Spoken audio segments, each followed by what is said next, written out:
하나님 말씀을 보도록 하겠습니다. 하나님 말씀 마태복음 5장 38절에서 42절의 말씀입니다. 마태복음 5장 38절로 42절의 말씀 제가 받들어서 봉독하겠습니다. 또 눈은 눈으로 이는 이로 갚으라 하였다는 것을 너희가 들었으나 나는 너희에게 이르노니 악한 자를 대적하지 말라.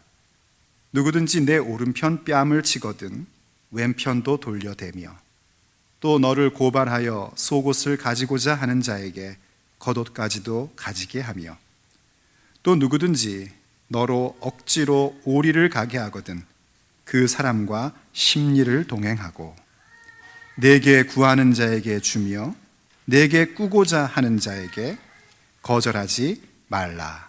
아멘. 오늘도 주의 은혜가 여러분 가운데 함께 하시기를 축복합니다. 하나님께서 여러분들이 드리는 말씀의 예전을 통해서 하나님이 크신 은혜를 베풀어 주실 줄로 믿습니다. 하나님의 말씀을 들을 때에 그 말씀이 그저 내게 그냥 좋은 마음의 양식이 되려니 하는 생각으로 멈추지 마시고 그 말씀이 하나님께 드려지는 예배임을 기억하시기를 간절히 바랍니다. 한국 고등학교에 이미 이제 명문으로 이렇게 자리 잡은 학교가 하나 있는데요. 여러분도 아마 들어보셨을 겁니다. 거창고등학교라는 이름도 굉장히 거창한데 그런 학교가 있습니다. 이 거창고등학교가 한 2007년도, 8년도 그때쯤에 시중에 많이 알려졌습니다. 높은 진학률, 한국 사람은 일단 진학률이 높아야 명문으로 쳐주지 않습니까? 높은 진학률뿐만이 아니라 그 학교 출신들이 높은 취업률을 갖고 있는 것으로 굉장히 유명해졌어요. 그러면서 동시에 무엇이 사회에 소개됐냐면 이 거창고등학교에는 이른바 취업 10계명이라는 게 있다는 겁니다. 근데 그 취업 10계명이 어떻게 만들어졌냐면 그 학교의 4대 교장 선생님 또 5대, 6대 교장 선생님들이 모여서 1980년도 초에 기독교 정신에 입각하여 취업 10계명을 만든 겁니다. 너희들이 직장을 찾을 때에 이런 10계명을 갖고 찾으라 하는 건데 그 내용인 즉슨 뭐냐면 한마디로 얘기하면은 예수님의 가르침, 너희들이 좁은 문으로 들어가기를 힘쓰라 하는 그 중요한 진리의 말씀에 대해서 취업을 할 때에 어떤 마음으로 하는지 구체적인 방안을 설명해 준 내용이었습니다. 물론 그 내용이 문자적으로만 받아들여질 부분은 아닙니다. 그 학교 관계자도 얘기하기를 제발 이걸 문자적으로만 보지 말아주고 여기에 담겨있는 그 미닝을 좀 알아달라, 이런 인터뷰까지 한 걸 보게 됩니다. 왜냐하면 그들은 고등학교 3년 동안에 이 10가지의 계명이 어떤 의미인지를 계속해서 배우고 있는데 우린 그냥 10개의 계명으로만 탁 들으니까 이게 뭐야 하는 생각이 들 수도 있습니다. 근데 어찌됐든 간에 제가 볼 때에는 정말 좁은 문으로 들어가기를 힘쓰라는 예수님의 말씀을 구체적으로 실천하는 내용입니다. 소개하면 이렇습니다. 제1, 월급이 적은 곳을 선택하라. 완전히 무슨 소린가 싶죠, 그렇죠? 요즘 하도 사람들이 돈을 중심으로 자기의 직업을 고르다 보니까 그것에 대해서 우리가 다른 모습을 가져야 된다는 겁니다. 그래서 월급 적은 곳을 선택하라 했고, 두 번째, 내가 원하는 곳이 아니라 나를 필요로 하는 곳을 선택하라. 뭐 좀 이해가 되시죠, 이거는요. 그리고 세 번째, 승진의 기회가 없는 곳을 선택하라. 이렇게 또 얘기를 합니다. 이것은 좀 설명이 필요한데 어떤 분이 이것에 대해서 설명하는 걸 보니까 이래요. 1980년도 초에 이미 벌써 21세기, 지금 2013년을 살고 있는데 2013년도쯤에 한국의 회사 구조가 어떻게 바뀔지를 예견한 듯하다 하는 표현을 써요. 왜 그러냐면 요즘에는 승진의 구조가 아니라 전문성을 가지고 회사들을 운영하는 그런 체계로 많이 바뀌어가고 있다고 합니다.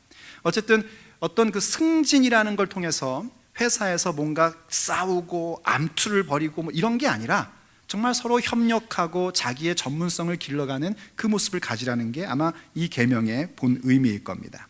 네 번째로, 모든 조건이 갖추어진 곳은 피하고 처음부터 시작해야 하는 황무지를 선택하라. 그다음 다섯 번째, 앞을 다투어 모여드는 곳은 절대 가지 마라. 아무도 가지 않는 곳으로 가라. 여섯 번째, 장래성이 전혀 없다고 생각되는 곳으로 가라. 일곱 번째, 사회적 존경 같은 것은 바라볼 수 없는 곳으로 가라. 8번째, 한가운데가 아니라 가장자리로 가라. 9번째, 전 이게 굉장히 재밌는데, 부모나 아내나 약혼자가 결사반대하는 곳이면 틀림없다. 의심하지 말고 가라. 그 다음에 10번째, 왕관이 아니라 단두대가 기다리고 있는 곳으로 가라 하는 내용입니다. 들어보니까 어떻습니까? 우리가 일반적으로 상식적으로 생각하는 직업 선택과는 굉장히 다른 모습인데, 곰곰이 묵상해 보면 정말 예수님께서 말씀하신 좁은 문으로 들어가는 길입니다. 여러분, 이런 10가지 정도의 좁은 문 들어가는 구체적 실천을 할 수 있는 좋은 직업을 제가 하나 알고 있습니다. 목사입니다. 목사하면 좋습니다.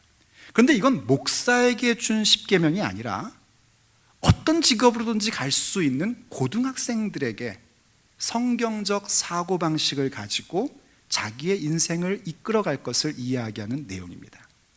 정말 그리스도인은요, 세상과 다른 삶을 사는 게 그리스도인입니다.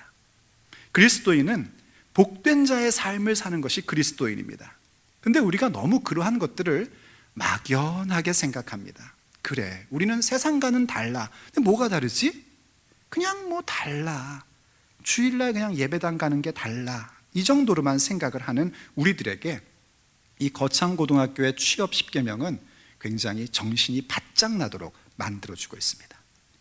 예수를 믿는다는 것, 우리가 복락을 누리고 주의 날개 그늘 아래 거한다는 것은 뭔가? 그것은 정말 세상과는 다른 생각, 세상과는 다른 태도를 갖고 살아가는 것입니다. 산상수훈, 복된 자의 삶, 오늘 9번째 얘기는요, 바로 세상과 다른 모습입니다. 오늘 예수님께서 우리가 살던 방법과 전혀 다른 삶의 모습을 명령하고 있습니다. 우선 예수님이 그 이야기를 하기 위해서 성경에서 하나 가지고 온 내용이 뭐냐면, 눈은 눈으로 이는 이로 갚으라 하였다는 말씀을 너희가 들었지 않느냐 하는 말씀으로 시작을 합니다. 눈에는 눈, 이에는 이. 이러한 말씀의 내용이 사람들에게 굉장히 많이 오해를 가지고 있었는데, 어떤 식으로 이것을 사람들이 이해를 했냐면 복수에 대한 내용으로 이해를 한 겁니다. 그래서 요즘도 이제 이 내용들을 우리가 흔히 쓸 때 어떻게 쓰죠? 네가 나를 한 대 쳤어? 그럼 나도 눈에는 눈, 이에는 이야. 네가 나에게 한번 망신을 줬어? 그럼 나도 눈에는 눈, 이에는 이야. 그런 식으로 복수하는 그런 형태의 모습으로 많이들 생각을 합니다. 근데 본래 이 눈에는 눈, 이에는 이라는 이 말씀을 주신 이유는 뭐냐면은 개인적으로 누군가를 복수할 수 있는 그런 기회를 주기 위해서 주신 말씀이 아닙니다. 본래 이 말씀은 재판을 하는 재판관들에게 주신 말씀입니다. 재판을 할 때에 어떤 사람이 뭔가 사회적으로 지탄을 받는다고 해가지고 더 과하게 벌을 내리지도 말고, 또 어떤 사람이 뭔가 좀 가진 게 많고 힘이 있어 보여가지고 그 사람은 죄를 적게 만들어줘가지고 그 피해자가 더 억울해지는 일이 없도록 분명하게 죄값을 치르게 하라는 겁니다. 그래서 눈에 대한 것은 눈으로 갚게 하고 이에 대한 것은 이로 갚게끔 그렇게 하라는 재판관들이 죄를 묻고 범죄자를 다루는 방식으로 준 겁니다. 그러니까 그 얘기는 뒤집어서 얘기하면 무슨 얘기인가 하니, 우리가 어떤 개인적인 보복을 하는 것이 아니라 공동체의 삶을 살면서 서로 간에 소송을 걸어야 할 상황까지 왔을 때에 내가 복수하는 것이 아니라 정말 재판관 앞에 그것을 가지고 와서 정확하고 정직한 판단을 받고 따라감으로 서로 간에 괜히 무의미한 복수나 하고 서로 암투를 벌이고 서로 미워하고 그런 일들을 하지 말라는 게 예수님 눈에는 눈, 이에는 이의 말씀의 본래의 의미인 겁니다. 그런데 예수님께서 그런 본래의 의미 정도를 가르쳐 주시는 것이 아니라 거기에 더 한 발자국 더 나아가서 이런 얘기를 하시는 겁니다. 뭐라고 말씀하시냐면 악한 자를 대적하지 말라는 겁니다. 눈에는 눈, 이에는 이 정도로 끝나는 것이 아니라 그냥 재판을 걸어서 뭔가를 해결하고 너가 뭔가를 해결하려고 하지 말고 재판장에게 맡겨라 하는 차원 정도가 아니라 악한 자를 대적하지 말래요. 이 말씀도 여러분이 잘못 오해하면 안 되는 것이, 원래 예수 믿는 사람은요 악한 세력과 싸우는 삶을 사는 겁니다. 믿으십니까? 모든 악한 것의 근본에는 사탄이 자리를 잡고 있기 때문에 예수 믿는 자는 이 사탄의 세력을 대적하는 자입니다. 여러분, 늘 악한 세력과 싸우는 자가 되시기를 축복합니다. 악과 타협하지 마십시오. 그거는 예수의 사람의 모습이 아닙니다. 그런데 여기서 악한 자에게 대적하지 말라는 얘기는 무슨 얘기인가? 이 대적하다라는 단어가요, 조금은 오해하도록 만든 번역인데 본래 그 의미는 소송을 걸다 이런 뜻입니다. 법적 대응을 하다 이런 뜻이에요. 그러니까 악한 자를 향해서 너가 법적 대응을 하지 말라는 겁니다. 본문 이해가 되십니까, 여러분? 눈에는 눈, 이에는 이라는 것이 개인 복수가 아니라 법적으로 뭔가 대응을 하고 고소를 해서 해결을 보는 행위를 얘기하는 것인데, 예수님은 아예 악한 자들의 행동에 대해서 법적인 대응도 하지 말라는 겁니다. 법적 대응을 해서 저 사람이 내 눈을 찔렀으면 나도 가서 눈을 콕 찔러주고, 저 사람이 내 이를 하나 탁 뽑았으면 나도 법적으로 소송을 걸어가지고 가서, 뭘로 이를 뽑아야 잘 뽑아지나요? 하여튼 뭐 벤치로 뽑든지 뭘로 뽑든지 하여튼 이를 팍 뽑고 뭐 이렇게 하는 게 일반적인 것인데, 예수님은 아예 그런 것도 하지 말라는 것입니다. 그러니까 다른 얘기로 우리가 적용해서 얘기하면 이런 겁니다. 너희들이 악한 사람에게 뭔가를 당할 때에 그 사람과 똑같은 방식으로 맞대응하지 말라는 겁니다. 그게 우리가 세상과 다른 모습이라고 말씀하고 계신 겁니다. 그럼 어떻게 해야 되는가? 도리어 우리는 그 악한 자들이 뭔가를 우리에게 공격하고 뭔가 우리의 삶에 손해를 줄 때에 우린 그들을 무엇으로 싸워 이겨야 되냐면 선으로 싸워서 이겨야 되는 것입니다. 그래서 하나님께서 로마서 12장 21절의 말씀에서 이렇게 우리에게 말씀해 주고 계십니다. 우리 같이 한번 읽어보죠. 시작. 악에게 지지 말고 선으로 악을 이겨라. 아멘. 악에게 지지 말라는 겁니다. 악에게 지지 말고 선으로 악을 이기라고 우리에게 말씀하고 있는 겁니다. 왜 이렇게 엄청난 얘기를 하시는가? 그 이유는 지금 예수님께서 우리에게 주시는 말씀이 그냥 세상 살면서 간쓰게 다 빼놓고 살아라 하는 그런 차원의 얘기가 아니기 때문입니다. 지금 이 말씀을 주시는 대목이 어디냐면, 우리가 하나님 앞에 복락을 받은 사람들, 우리가 존재의 복을 누리고 있는 사람들임을 말씀하시는 가운데 하는 얘기입니다. 우리가 세상의 소금이고 우리가 세상의 빛이란 말입니다. 그리고 우리가 그렇게 세상의 소금과 빛이라는 정체성을 갖고 살기 위해서는 반드시 하나님 말씀의 진의를 알고 그 말씀을 실천하는 사람으로 살아가야 되는데, 그 가운데 한 모습이 누군가에게 내가 손해를 보고 악한 일을 겪을 때에 그 사람과 똑같은 방식으로 내 일을 뽑았으니까 똑같이 일을 뽑으리라 하고 맞대응을 하는 것으로는 우리에게 담겨져 있는 그 고귀한 복락이라는 것을 소금으로 나누어 주고 빛으로 비추어 주는 것이 불가능하기 때문입니다. 정말 우리의 삶은 세상과는 다른 삶의 방식을 가져가야 하는 것입니다. 그렇게 말씀하시면서 예수님이 이제 아예 구체적으로 얘기해 주시는 거예요. 그러면은 악에게 지지 말고 선으로 악을 이기라, 이것도 막연한 거거든요. 그래서 막연해서 아예 우리의 삶에서 많이 겪을 수 있는 부분들에 대한 몇 가지의 예제를 들어서 직접적으로 얘기를 해주십니다. 우선 첫 번째로 뭐였냐면 39절에서 이렇게 말씀을 하십니다. 나는 너희에게 이르노니 악한 자를 대적하지 말라. 누구든지 내 오른뺨을 치거든 왼편도 돌려대며. 누군가가 내 오른뺨을 치면 어떻게 하라고요? 이쪽도 때려줘, 이렇게 하라는 겁니다. 별로 반응이 안 좋을 거라는 건 제가 이 설교 준비하면서 예상을 했는데 이렇게까지 안 좋을 줄은 몰랐습니다. 10년 전에 이런 말씀을 나눌 때는 그래도 사람들이 교회니까 아멘이라도 했는데, 요즘 사람들은 그것조차도 안 하는 것 같아요. 오른뺨 맞으면 왼뺨도 돌려대라 하시는 말씀인데, 오른뺨을 맞는다는 거에 대해서 두 가지 해석이 있어요. 하나는 뭐냐면 왼손으로 뺨을 때려대는 겁니다. 때릴 때 뒤에서 뺨 때리는 게 아니라 앞에서 때리잖아요. 그러니까 저쪽 사람 오른편을 때리면 왼손으로 쫙 때려대는 거죠. 그러면 왼쪽도 갖다 대려는 거야. 여기도 때려, 이러고. 그리고 또 하나 해석은 뭐냐면 손등으로 때려대는 겁니다. 아시죠? 쫙 이렇게 때리는 거. 무섭죠. 근데 이제 이거를 정말 이해하려면은 우리가 유대인들의 그 당시 문화를 좀 이해를 해야 됩니다. 유대인들은 본래 왼손이라는 것을 부정하게 여겼습니다.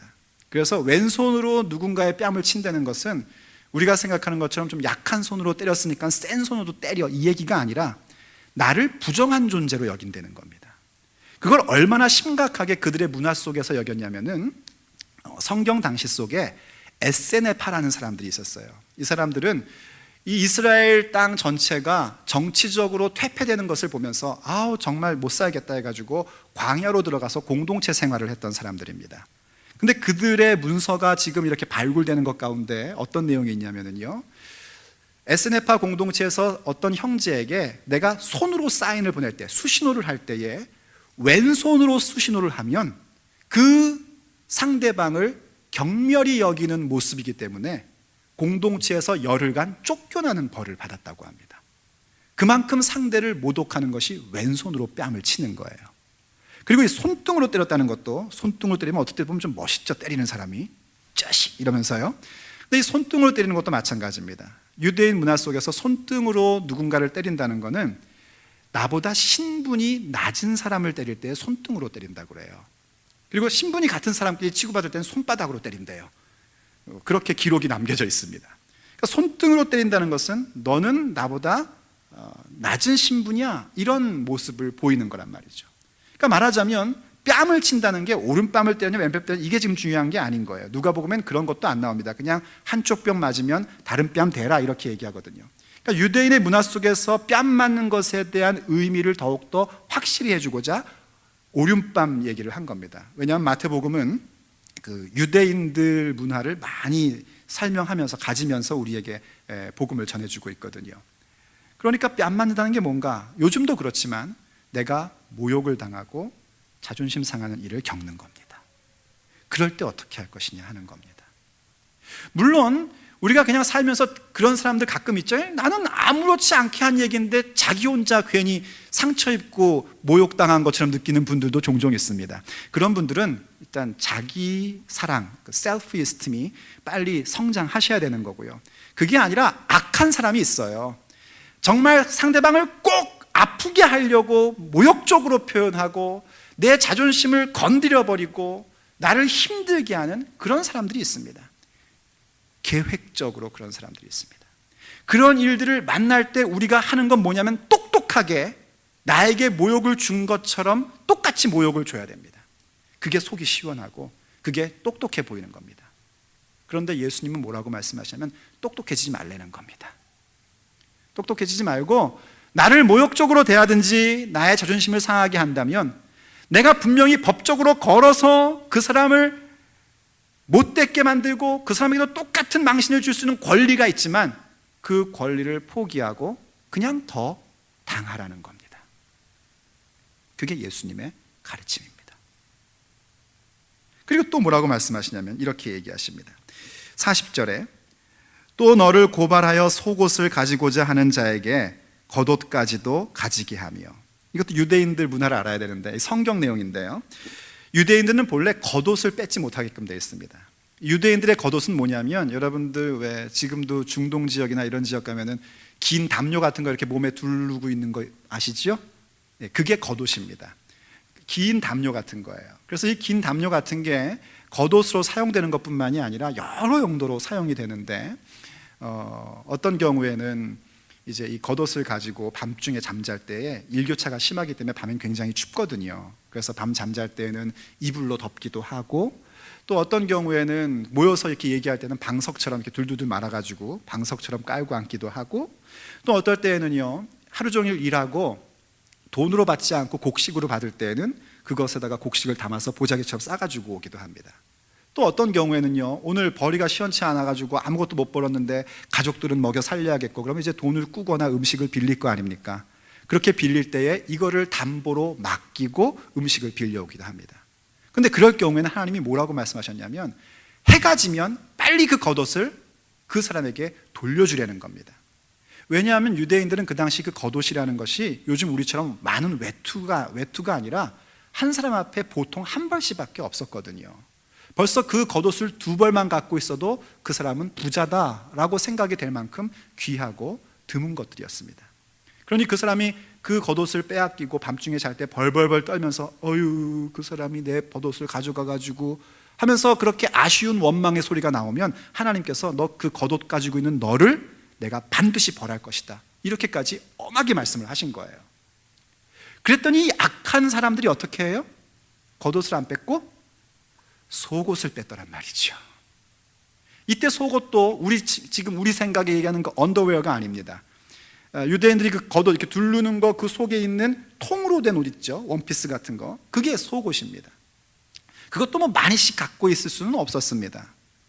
그러니까 이 지금 악한 자들이 어떤 거냐면 하나님의 말씀에 진의를 생각하지 않고 그 말씀을 법률적으로 생각해가지고 법망을 피하는 겁니다.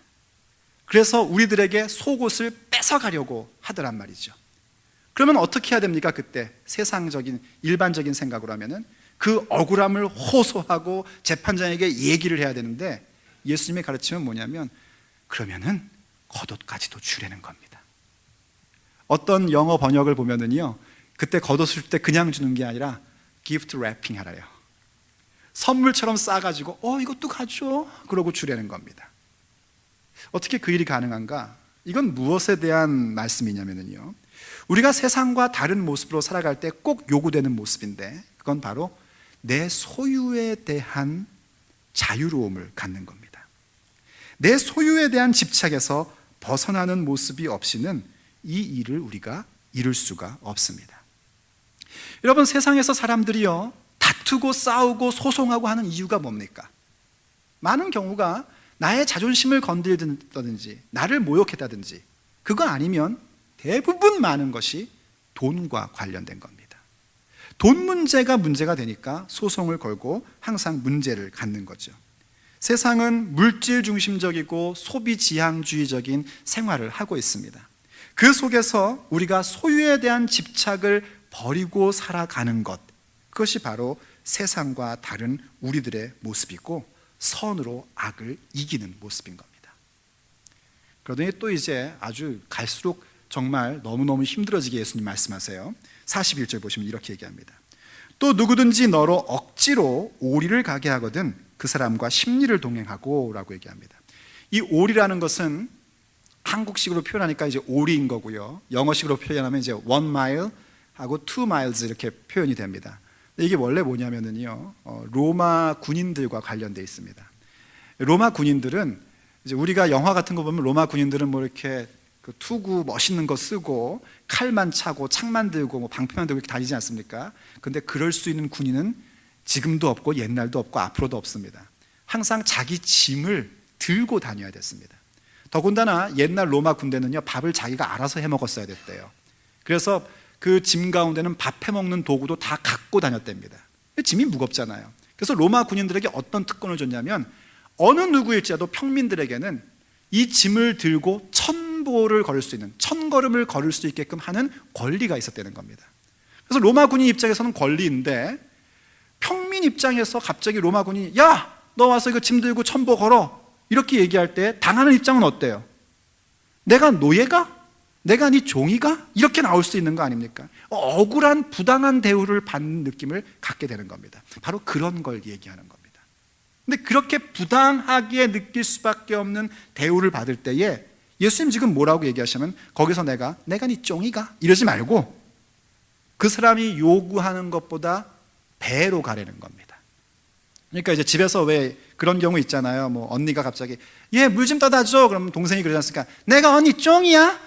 이렇게 종이야. 내가 언니 종이야? 이러고서 이제 나오지 않습니까? 그러지 말고 물 2컵 떠주라는 거예요. 아주 구체적이죠?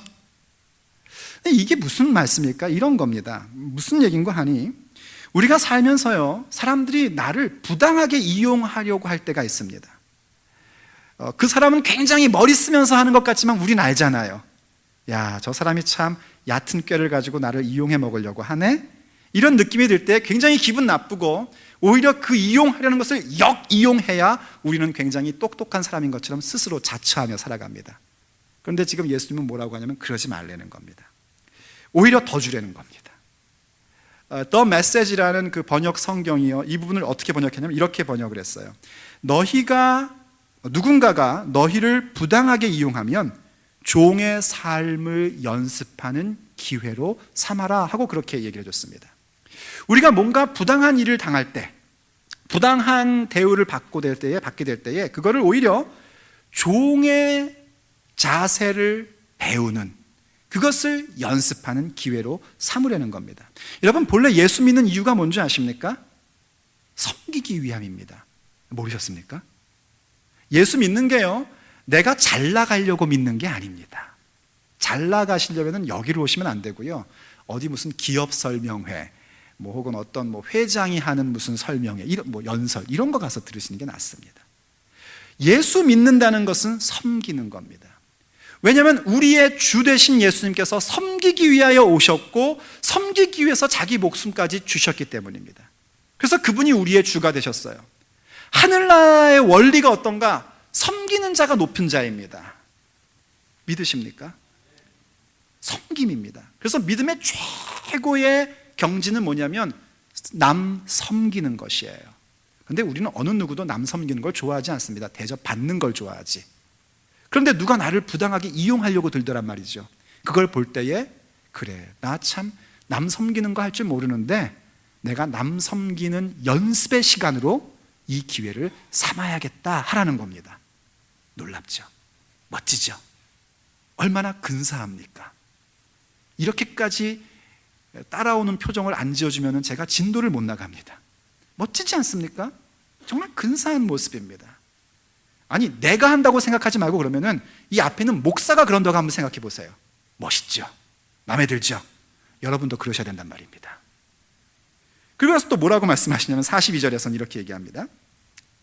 내게 구하는 자에게 주며 내게 꾸고자 하는 자에게 거절하지 말래요. 누가 달라고 하면 주래요. 꾼다 그러면 꿔주래요. 관대한 삶을 얘기하는 거예요. 물론 여러분 착각하지 마십시오. 무턱대고 주라는 게 아닙니다. 노름하려고 하는데 돈이 없어요, 돈 좀 꿔줘요. 절대 꿔주면 안 됩니다. 제가 마약을 해야 되는데요, 저 사람 돈 주면 마약할 거 뻔히 보이는데 돈 주면 그 사람 죽으라는 얘기입니다. 그렇다고 또 보증 쓰라는 얘기도 아닙니다. 성경은 절대 보증 쓰지 말라고 말씀했습니다. 저 분명히 가르쳐 드렸어요. 성경은 보증 쓰지 말라고 우리에게 말씀하고 있습니다. 이게 무슨 얘기인고 하니, 정말 그 사람이 필요한 것이 있고 지금 절박한 상황 가운데 있는데 나도 사실은 얼마 갖지 못했어요. 하지만 얼마 갖지 못했지만 나의 필요보다 그 상대의 필요를 더 생각할 줄 아는 세상과는 다른 모습을 우리가 가져야 된다는 겁니다. 그게 예수님께서 우리에게 복된 자의 삶으로 가르쳐 주신 모습입니다. 어떻습니까?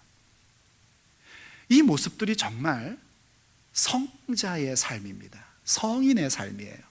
Saint's life입니다. 생각해 보십시오. 나를 모독하고 나의 자존심을 밟는 그 자리에서 내 모독함이나 자존심을 그 자존심을 다시 회복할 수 있는 권리에 대하여 내가 포기해 버리죠.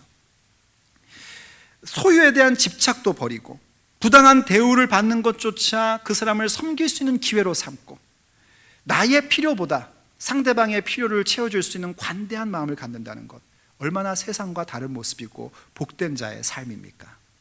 근데 여러분, 지금까지 보여주셨던 그 표정이 얘기하듯이 사실 이게 듣고 감상하기에는 참 괜찮은데 실제로 그렇게 살기에는 전혀 만만치가 않다는 겁니다.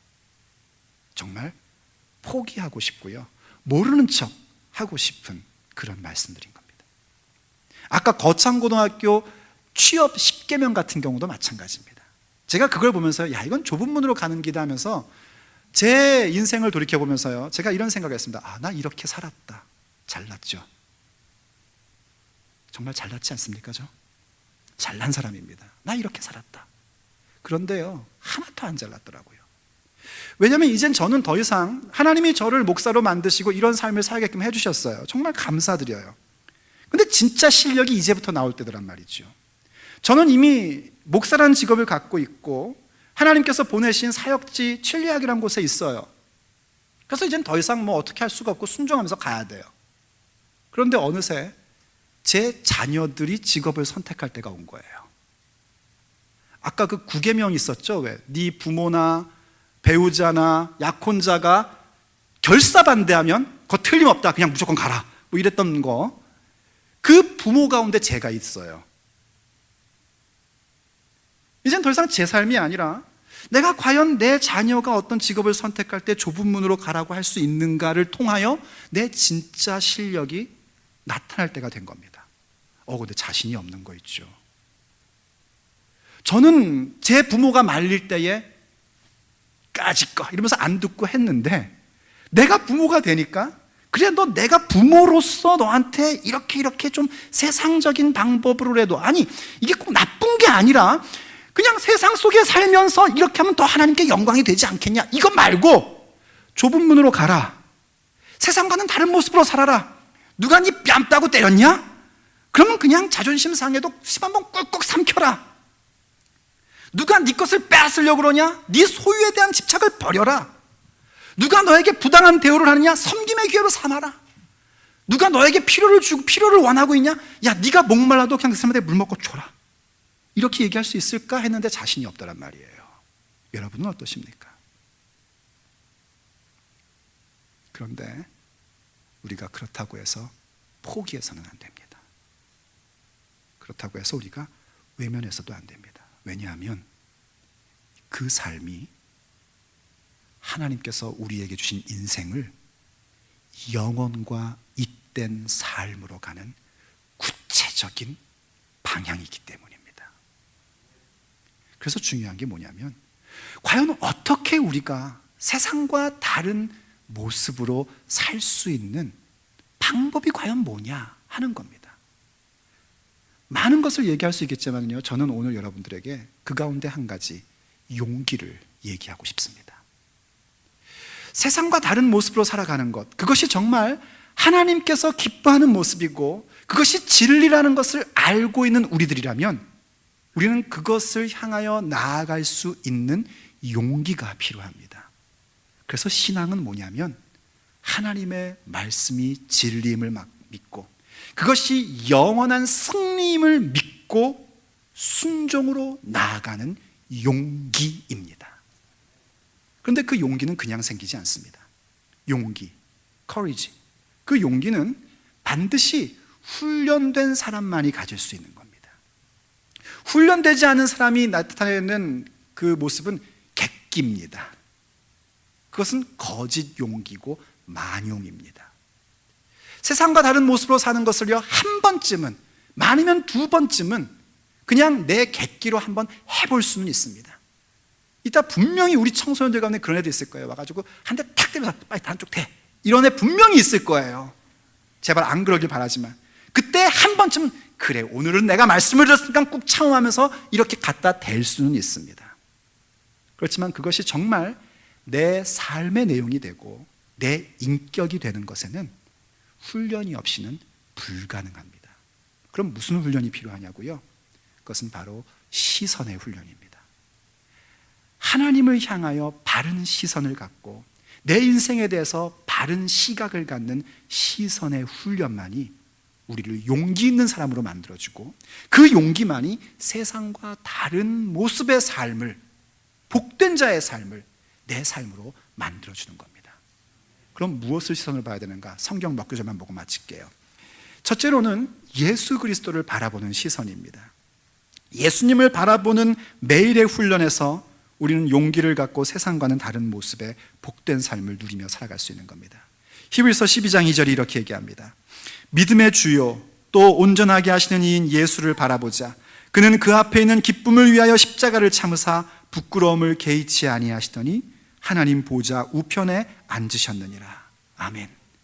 예수님을 보는 시선을 갖는 겁니다.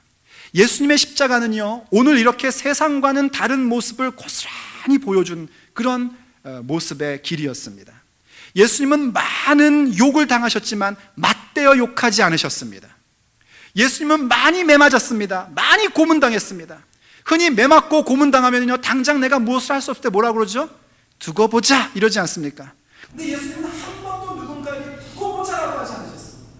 그냥 다 겪으셨습니다. 그러면서 오히려 의로우신 아버지께서 모든 것을 이룰 것을 믿고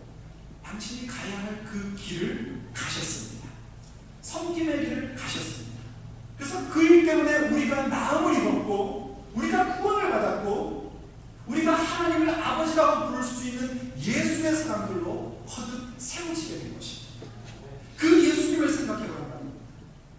그 예수님을 바라봐야 하는 거예요. 예수님을 바라볼 때에 예수님께서 어떻게 그렇게 하셨는가? 영원한 것을 바라보고 후에 있을 기쁨을 보며 지금 내가 세상과 다른 모습으로 가야 하는 소명의 길을 걸어가신 그 모습을 우리가 날마다 바라보는 겁니다. 그때 우리는 정말 세상과 다른 모습 속에서 복된 자의 삶을 내 인격으로 만들어갈 수 있는 겁니다. 또 다른 하나는 뭐냐면요, 보이지 않는 것을 보는 것, 곧 영혼을 보는 시선을 훈련해야 됩니다. 고린도후서 4장 18절인데 이렇게 얘기해 주죠. 우리가 주목하는 것은 보이는 것이 아니요 보이지 않는 것이니 보이는 것은 잠깐이요 보이지 않는 것은 영원하니라. 겉모습보다 속사람을 봐야 됩니다. 겉으로 드러나 있는 것을 보는 게 아니에요. 겉으로 보이는 집의 크기를 보는 게 아니에요. 겉으로 보이는 가구의 고급스러움을 보는 게 아니에요. 겉으로 보이는 유명 브랜드의 옷과 가방을 보는 게 아니에요.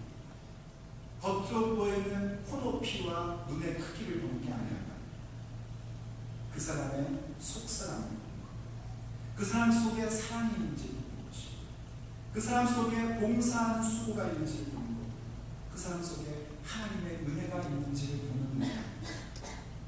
정말 작은 것서부터 보이지 않는 것을 보고자 하는 훈련을 가져야 돼요.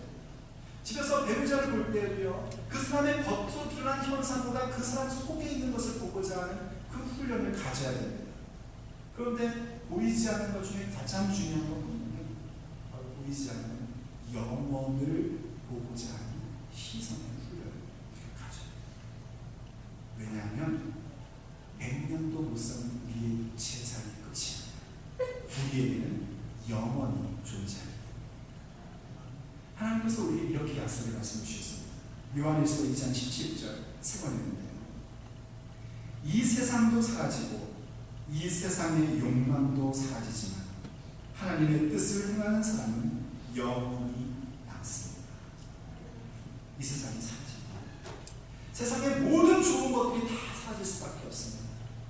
우리가 그토록 추구하고 있는 내 자존심, 내가 그토록 추구하고 있는 내 소유, 내가 그토록 하고 싶은 똑똑한 모습으로 살아가는 것, 그런 모든 욕망들도 다 사라지고 나갑니다. 그러나 하나님의 뜻을 행하는 사람, 세상과는 다른 모습으로 사는 사람, 내 권리일지라도 그 권리를 내려놓을 줄 알고 내 소유에 대한 집착도 버릴 줄 알고 내가 부당한 일을 겪을 때 오히려 섬김의 훈련으로 나아가고 내 필요보다 다른 사람들의 필요를 더욱더 대할 줄 아는 관대한 마음을 갖는 하나님의 뜻을 행하는 자, 그 모습으로 나에게 주신 놀라운 복락을 마음껏 발휘하며 빛을 비추며 사는 사람들은 영원히 나타날 것이다. 사랑하는 사람들, 우리는 분명히 세상과 다른 모습으로의 삶으로 받은 사람들. 우리가 예수 그리스도를 믿고 살아가는 이 믿음이라는 것은 결단코 값없는 것이 아니고 결단코 세상적인 것이 아니고요, 세상과는 다른 모습, 영원한 것을 간직합니다. 우리가 그것을 가지고 그것을 믿을 때 하나님이 내려주신 그 복된 자의 삶, 세상과는 다른 모습의 삶, 외면하지만 포기하지 않고 또다시 그 자리로 믿어 넣는 것입니다. 그때 주께서 우리가 역사하시옵소서.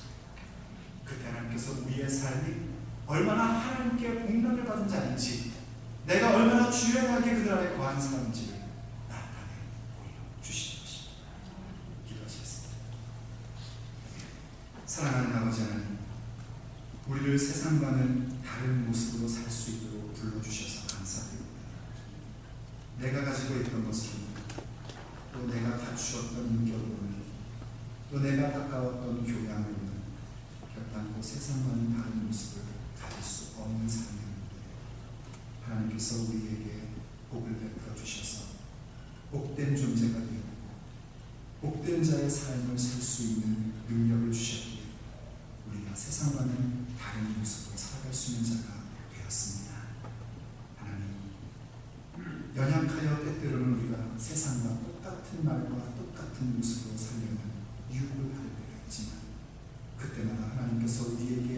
말씀해 주시고 우리가 얼마나 복된 존재인지를 깨닫게 해주셔서 감사드립니다. 그렇게 하심으로 우리로 하여금 세상과는 다른 모습으로 살게 하셨사오니 주의 복음과 하나님의 나라를 위해서 복된 자의 삶을 살아가며 세상과는 전혀 다른 모습으로 살아가는 우리 모두가 되게 하여 주시옵소서. 주여 기도하고 바라오건대 그러한 능력이 우리에게 없기에 오늘도 우리는 우리의 시선을 우리 주 예수 그리스도께 고정시킵니다. 우리의 주목하는 바를 보이지 않는 영원한 것에 시선을 주목하며 둡니다. 아버지 하나님, 오늘도 그 시선의 훈련을 가진 저희들에게 위로부터 하나님의 용기를 불어넣어 주시옵소서. 그 용기를 가지고 세상과 다른 모습의 그 구체적 삶을 용기 있게 순종하며 나아가는 우리 모두가 되게 하여 주시옵소서. 우리 주 예수 그리스도의 이름으로 간절히 기도합니다. 주께서 주신 동산에 땀 흘리며 씨를 뿌리며 내 모든 삶을 드리리. 날 사랑하시는 내 주님께 비바람 앞을 가리고 내 육체는 쇠잔해져도 내 모든 삶을 드리리. 내 사모하는 내 주님